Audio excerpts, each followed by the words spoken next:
Welcome back, Deckheads, to Crash Command Games. Armory Deck AURORA just launched, and that's obviously what we're going to be going over today. I don't know how I feel about this specific product because it appears AURORA's kind of doing really well right now. Obviously, we have the one Battle Hardened where she was like 6 of the top 8, but that shouldn't affect your decision to buy this deck because there were many other global events that just were not the same case. That one AURORA meta really took over for that one Battle Hardened, but it was not the case for most of the world. So AURORA is going to be the showcase hero here for a while. Obviously being the Armory deck, that's kind of who they're promoting. Rosetta being a more recent set. The Shooting Star is going to be here for a minute. High Seas is coming out soon, so she's not receiving any more support for a while, probably, because I don't imagine a Runeblade is in that set.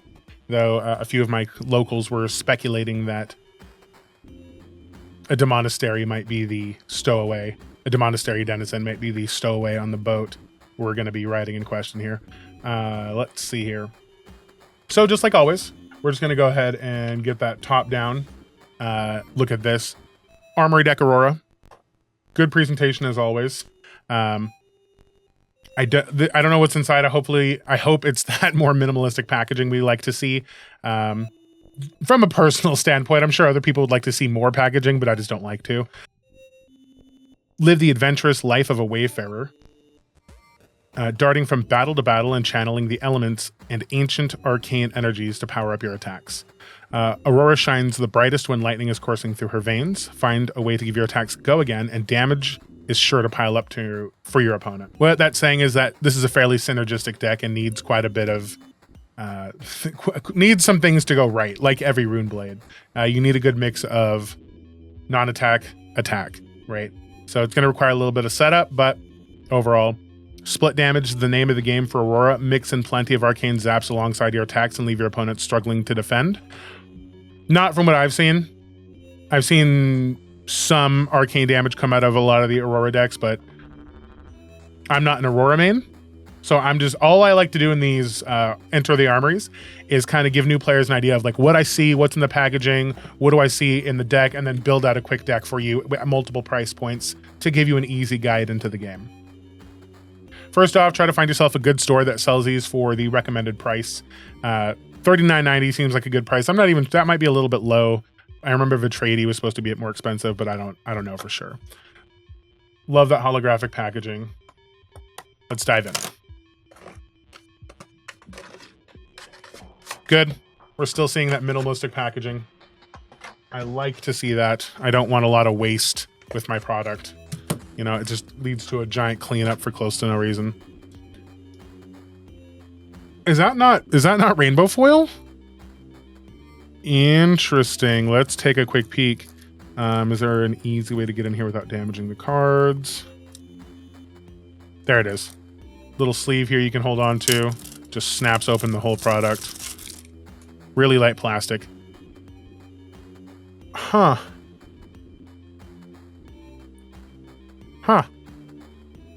Normally that is a rainbow foil hero. I guess she was probably giving out like a Cilio as rainbow foils for pro quests, I want to say. So that's interesting. We're going to be getting our first Armory deck, I think. No, Azalea, I don't think it was rainbow foil. I don't think Bolton was either. Interesting. Either way, AURORA, you're obviously going to get the hero. You're going to get her signature weapon, Starfall. And then I want to look at the other equipment. Cap of Quick Thinking. Destroy this if you would be dealt damage by a source an opponent controls. You may discard an instant card to prevent one of that damage and draw a card. A little bit of that Acilio action. It's a lightning equipment head. I kind of really like that, though Flash of Brilliance is still probably his card. Shock Frock. Destroy this, gain a resource. Activate this only if you played a lightning card this turn. That's fine. It's battle worn. It stays around. This is a good budget alternative to many of the quicker games you're going to be playing. Clappers. The Zap Clappers. When this defends, you may reveal an instant card from your hand. If you do, deal 1 arcane damage to the attacking hero. Super great. I love this piece. Right? Can be a very dangerous piece near the end game, and also has Blade Break 2, which is very good. And then Starlight Striders, and those are Runeblade equipments. Lame. When this defends, you may reveal an instant card from your hand. If you do, create an embodiment of lightning token. You just have to reveal it. No discard, nothing like that. These are good. This is all very good gear. This will carry you a good long way in most of your journeys, just starting with Aurora. This looks like an Acilio card. I'm sure someone else has already said that. Create an embodiment of lightning. If you've dealt arcane damage this turn, draw a card. Very solid. 3 block, blue pitch, 0 cost, lightning, runeblade action. Very good card. Skyward Serenade. Man, this art is amazing. 0, 2, yellow. Choose 2. Create an embodiment of lightning. Search your deck for Skizzik. Banish it, then shuffle. You may play it. Or your next attack gets +1. Go again. Sets up Skizzik. And then Skizzik here. I don't like that it's the name of a magic card again. I don't even know that Skizzik is a natural event in the world. I don't know if it's like a term in some fantasy setting I'm not aware of. That is... it's annoying to keep saying magic words and names, but I mean, again, there are only so many words. Either way, red, 0, 3 block, 3 attack. If this says go again, it gets +1. That's good. You get your... Ooh. What? Those are all stuck together. What the hell? Wonder what that's about. Why were those? I'm so confused. Okay. Well, you get the Aurora card that says Armory Deck with your embodiment of lightning. That's a little advertisement. You get 2 embodiment of lightnings. I don't know why you would ever need the 2 to represent. But as always, I like to check this out with you guys and see what you're going to be seeing. All right, so it's the ready-to-play classic constructed deck fully equipped for battle at Armory events. I do agree. We had a few new players try and say, oh, I thought I was going to win an Armory. I thought I was going to do well at an Armory.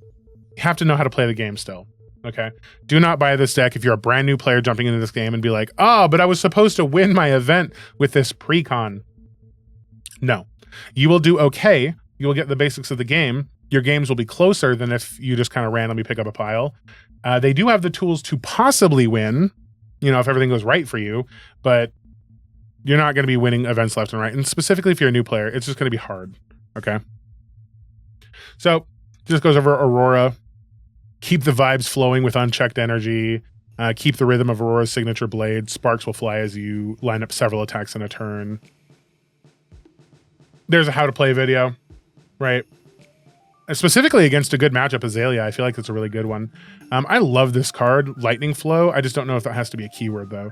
When this hits a hero, if you've played a lightning card this turn, deal 1 arcane damage to them. I like that ability. I like that kind of ability. Just goes over some of the other little cards. All cards we're going to be going over. Oh, and then it even has upgrades. It's doing my job for me here. Upgrades to your deck. Channel Lightning Valley. Yeah, just go spend 30 bucks real quick. Shock Charmers. Why? Sigil of Suffering. Okay, so it only goes over a few little upgrades you can add, which is good. It's good. So as you saw there, we have Arc Lightning. Whenever you get Go Again this turn, deal 1 arcane damage to any target. The next action card you play this turn gets Go Again, and it has Go Again itself. I like that card a lot. Obviously, everybody likes Arc Lightning. There's no reason not to. Written in the Stars. We already went over. Skyward Serenade, we already went over. Skizzik, we already went over. And then you have cards like this. This is primarily how the deck is going to function. A lot of cards that say this kind of a thing. Flittering Charge is a 0 for 4. That has the potential to gain Go Again if you've played an instant this chain link. Lightning Surge, if it was played from Arsenal, it gets Go Again. Again, it's a 0 for 4 that blocks for 2. We're going to be seeing a lot of that kind of effect with the speedier Lightning Runeblade. Spark Spray, 0 for 4, blocks for 2. If it's defended by 1 or more cards, you can pay a resource to give it +1. So you can kind of tap over some damage. I think this is unique to the deck. It is. 0, 3, 3, Lightning Flow. If you've played a lightning card, this gets Go Again. That's really good. Static Shock. Love the hero. Love the card. We just went over that earlier in one of the thing. What is it called? The QR code scam. When this attacks, if it was fused, deal 1 arcane damage. You see, we're just kind of like zapping arcane damage on the side. There's not a lot of huge focus on arcane damage. And that's kind of how Rune Blades probably should have been played, as opposed to Viscerai, who could kind of just build up the wall of rune chance. They were just meant to kind of just flick you on the side with a little bit of physical damage. Entwine Lightning, an older card that gets Go Again if you fuse it with lightning. Arcanic Crackle, exactly what I talked about. 0, 3, 3. When it attacks, deal 1 arcane damage. Snatch is an amazing addition to this deck. I'm so glad this is in the deck. It is meant to be played largely like using an embodiment of lightning to give it go again. When you attack with an attack action card, destroy this, it gets a go again. So now you have a 0 for 4 with go again that on hit draws a card that's super threatening because you can expand your chain and do quite a lot of damage. Burn Up and Shock. I want to make a quick note for some newer players here. This is a meld card. Okay. It does count as 2 cards.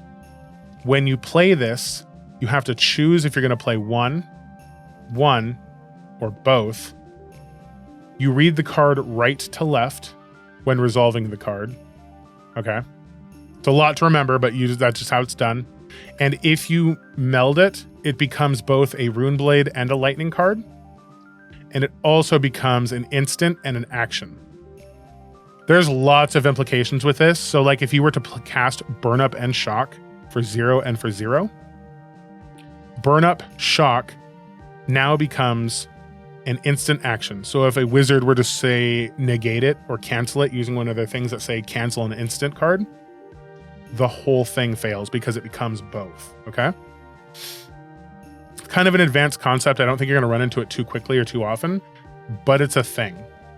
So just remember, you can play Shock, you can play Burn Up, you can play Shock Burn Up, and then you resolve them right to left. Okay. And if you do, you just read the respective cards. If you just play Shock, you just do that. If you just play Burn Up, that, etc., etc.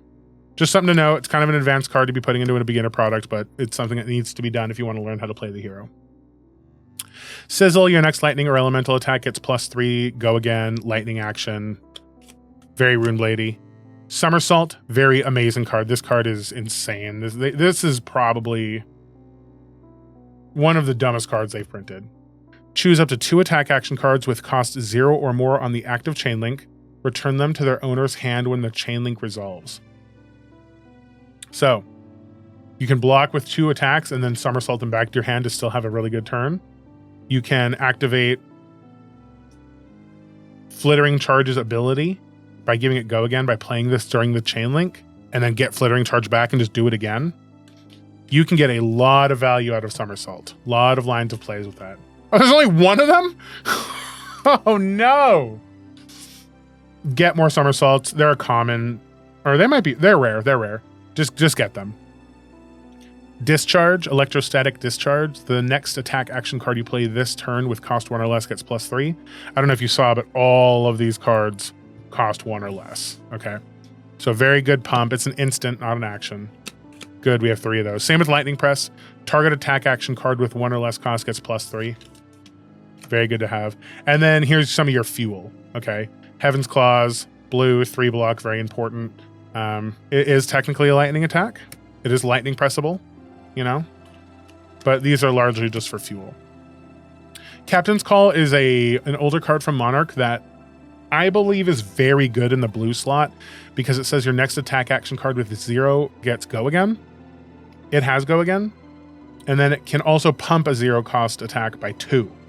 Very versatile. I think it's underused, but I'm sure there's just slightly more efficient cards. Okay. So what we can see by looking at this deck is we're looking to give everything go again and kind of stab a little arcane damage on the side by using cards like Arc Lightning. Let's see, Static Shock can deal some of that arcane damage, but there's not a large focus on it in this deck, except for like with Burn Up. The next time an attack action you control hits this turn, it does 4 arcane damage to them. Very, very simple deck on the surface, minus the 1 meld card. I honestly think you could have a lot of fun with this deck. You'd be learning the mechanics of this deck and the nuances of using the meld cards and some of the non-attack actions for a very long time. This is a really good purchase. If you can get this at $40, go ahead and pick it up. There hasn't been a single Armory deck that I haven't really recommended, except for maybe Bolton. I think in the beginning of the Bolton Armory deck video, I think I say this is a harder deck to play. No matter what you think, this is going to be a harder deck to play. Okay. That's a quick deck overview. That's a quick unboxing. That's kind of talking about what you can be expecting to do if you pick up Armory Deck Aurora. The next part of this video is very typically just we move over here. This has to be in the deck multiple times. It's so cheap. It's just a rare card. You just need 2 more of these, okay?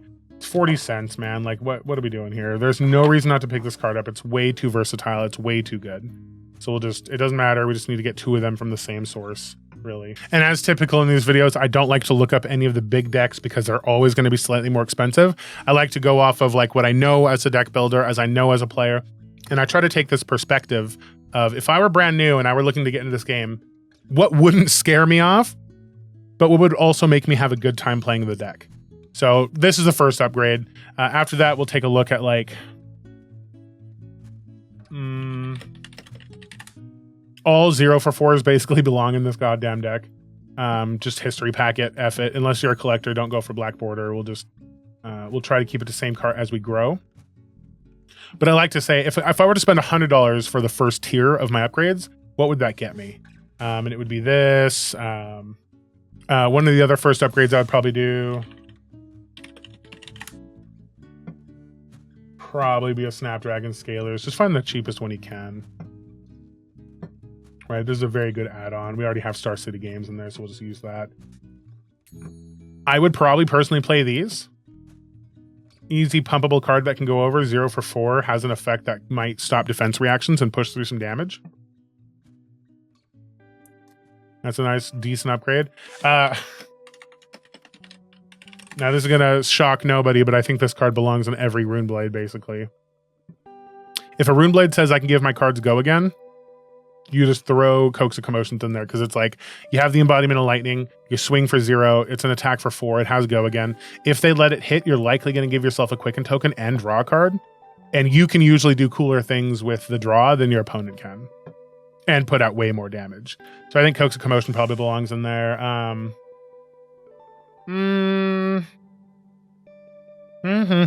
What else could you possibly throw in here? Let's go ahead and look at... I'm just going for like your basic, I want to get the idea of aggro kind of deck going here. 5 cents. Looks. Oh, that's because it's blue. Ravenous Rabble, red. We're just going to do red only. 15 cents. Perfect. Already have a seller in here. Paying a little more, but paying less on shipping. Worth it. Ravenous Rabble. Scar for Scar's already in there. God, there's really not a lot more that I'd probably add here. Oh! These can't be very expensive.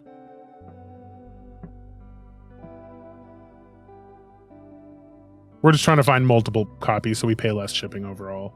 Doesn't look like we're gonna get what we want. Maybe. What the hell?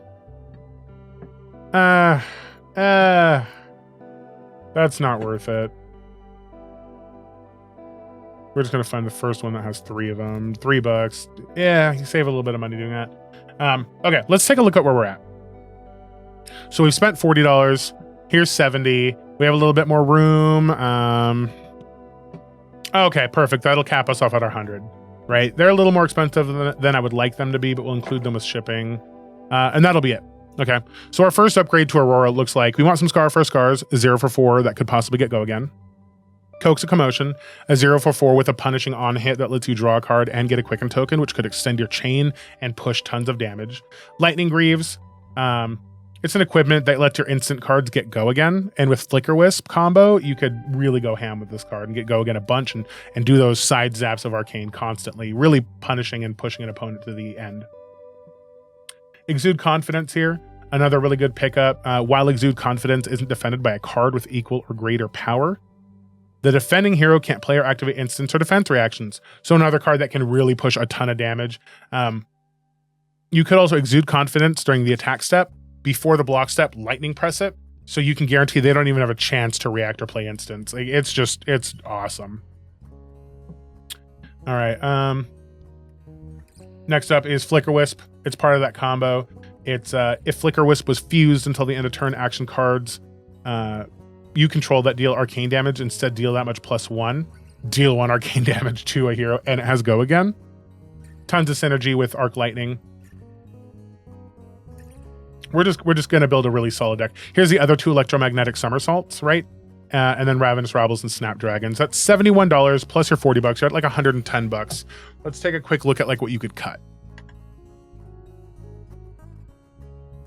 So if we're cutting for this specific deck, I really like this card. I don't like Skyward Serenade as much, to be honest with you, but your next attack gets +1 and create an embodiment of lightning. Very good effects. I don't care about the Skizzik thing as much, but it does block for 3. It's a 0 for 3 charge.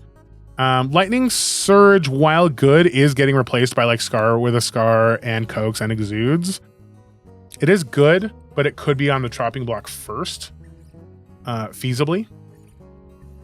Spark Spray for sure. Yeah, it's a 0 for 4. Yeah, you can give it go again. Yeah, you can pump over a little bit of damage, but it costs a resource to do so.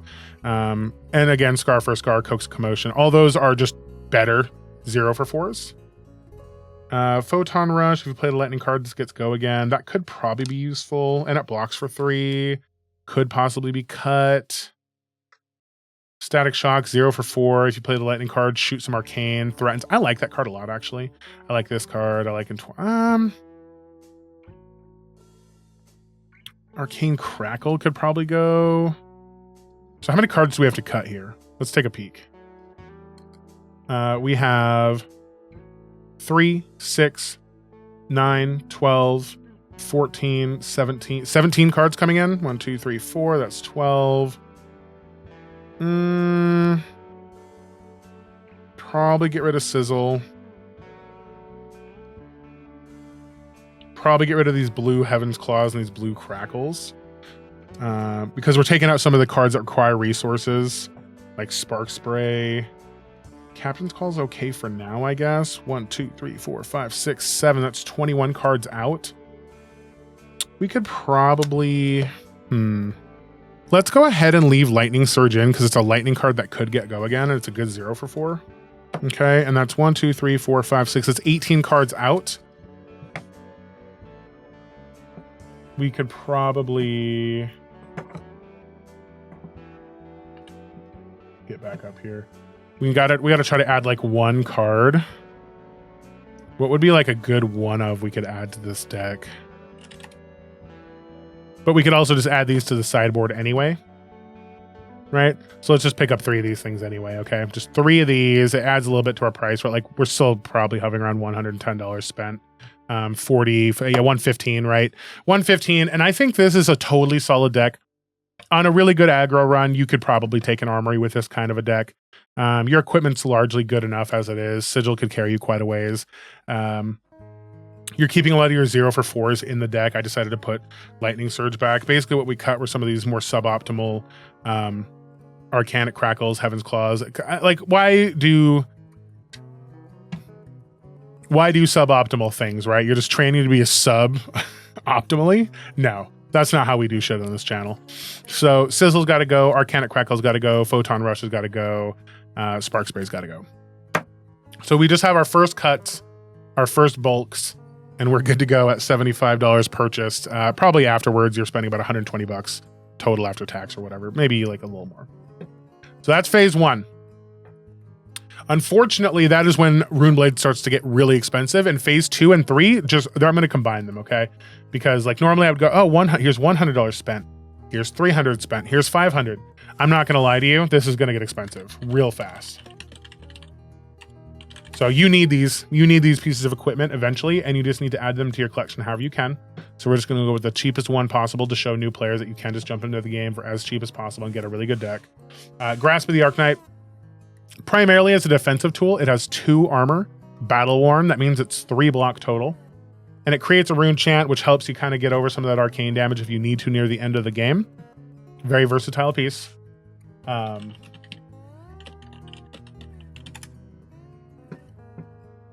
I don't think you need a tunic for this deck to operate, but they're very nice. This will be like the bougie piece. If you just need defense, this is like almost half the price, and it offers you very good defense and versatility, right? 2 Arcane Barrier, 2 Temper, covers 2 pieces in 1. It's very good. So that's gloves, chest. We already have Snapdragons or the other boots from the previous purchase. And then we look at probably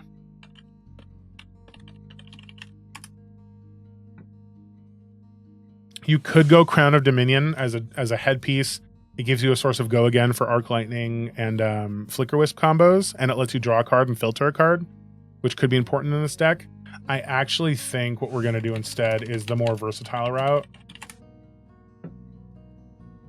It's expensive. I'm sorry, everybody.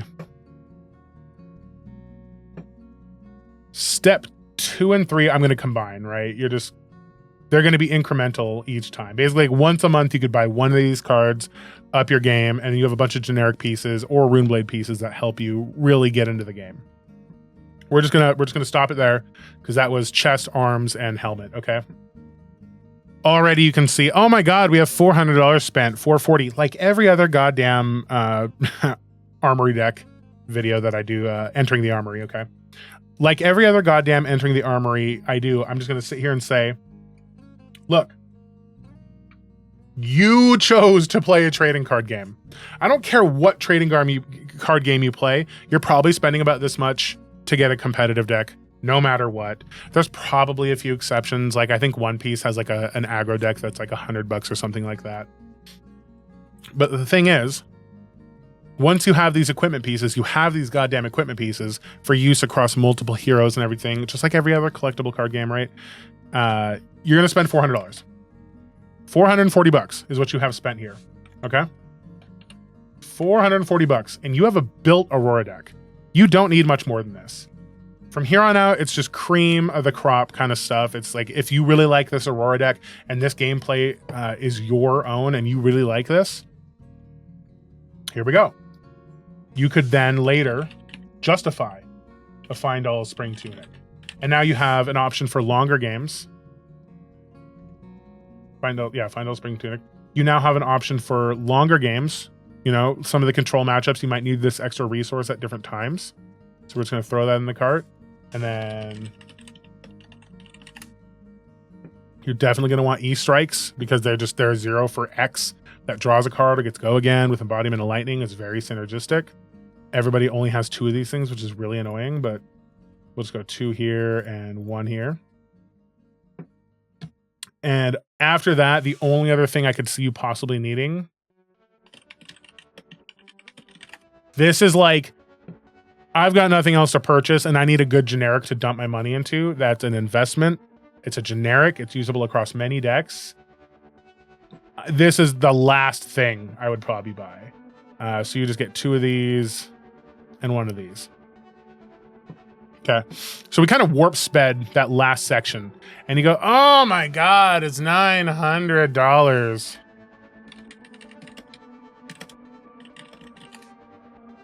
I'm just gonna raw dog this, okay? Damn.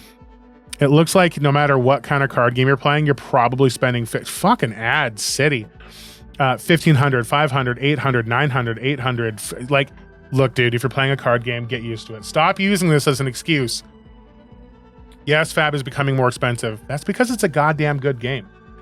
You play this game, you'll know exactly why we're all starting to love this and why it's exploding all over the world and why investors have come back to the game, regardless of what people say. People fucking play this game. My area is a little bit resistant to it because, as I always pointed out, this is the city of comfort. People just don't want to get out of their comfort zone. They just want to sit here. This city has an effect on people where they just get stuck in and they're stuck. But to those brave enough to check out the game, every one of them has loved it and they've found our great community welcoming. Speaking of community, go ahead and check out my Patreon so you can join this Discord. Talk to us, my great resource over here, full of some of the best players that have led me to be a better player myself as well. Make sure to join that Patreon. It supports me. It helps me motivate myself really to do more of these videos. And as you've seen if you look at the first videos, listen to the first podcasts, I have a whole plethora of microphones that I test to make sure that I sound as good as possible, regardless of what I just did to my fucking tongue. All of this, there's a bunch of soundproofing. I really do want to keep making content for this game. I'm gonna anyway, but you guys can make it a lot easier by joining that Patreon.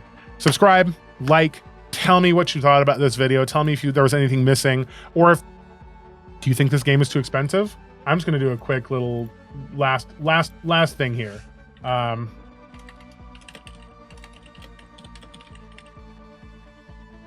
$60 to $250 depending on the meta. Budget options are 50, mid-range are 60 to 150, top tiers are 200 to 250. That is insanely cheap. I wonder why. How is it that cheap? Is it just big in my area, or is this big everywhere? I think I saw, I mean, Charlie's talking about it over on Critical. Like, I don't understand. Is there just too many of these cards? Are they too easy to get? That's not a bad thing. I'm not going to sit here and try to dunk on One Piece. I fucking love One Piece. I mean, I started that show like a year ago, and I'm not stopping. I love that shit. So that's really cool that this game is super cheap. Magic is not. I just want to do one last thing. I did this previously on another video. I think even another podcast. I went and compared prices. I just want to do one last thing. I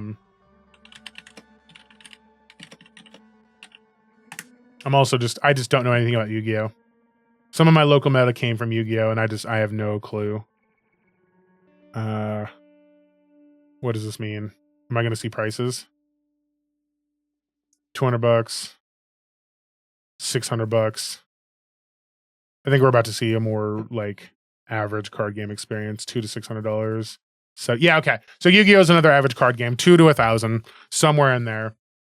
As you saw, you can build this deck for 40. Have fun for a minute. See if you like this deck. If you do, I went ahead and upped you up to $400. You know, just gradually every paycheck, you just pick up one of those $70 to $90 legendaries. It's just one purchase. I just hate talking about price with this game because it was for so long such a hard sticking point. Oh, it's so expensive. Usually a Warhammer player would be telling me that. Usually some Magic player with fucking masterpieces would be telling me that. Get out of here. Thanks so much for watching Enter the Armory from Crash Command Games once again. Go pick this up. It's a good product. I just gave you an upgrade path. Have fun. This one is 0.